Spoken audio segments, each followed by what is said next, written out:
Hi everyone. In this video, I'll let you know how we can remove complete list with new value. So in last example, I have already told you how you can replace with XYZ, but here I did not took uh, list.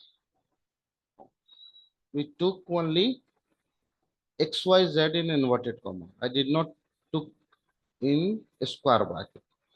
So now I'll let you know how we can take the value in square bracket and this complete list 0 to 7. This is a 0 to 7. 0 to 7 will be replaced with xyz. Okay, so let's see the practical approach here. So I'm just removing it for whatever things I have written. Now I will write here, this is the list. Now you need to write here team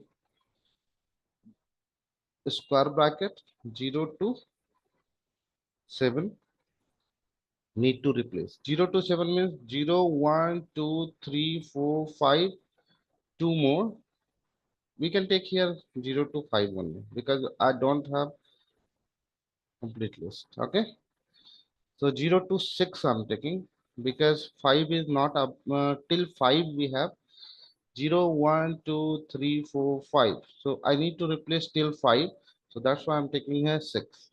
Now what will be new value? I want to take here only two value in square bracket. So what do you have to do? You need to take here um,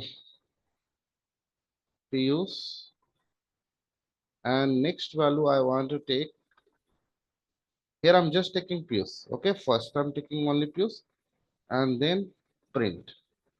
Now you don't have any other value in complete team list. We have only Pius. So see here, team. Run it, see here, only Pius.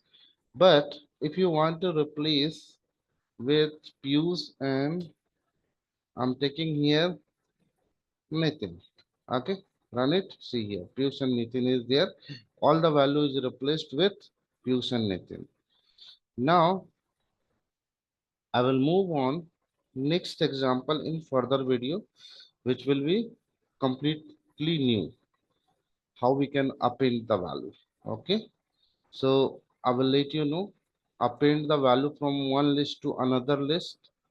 How it will be, I will let you know. Thank you so much.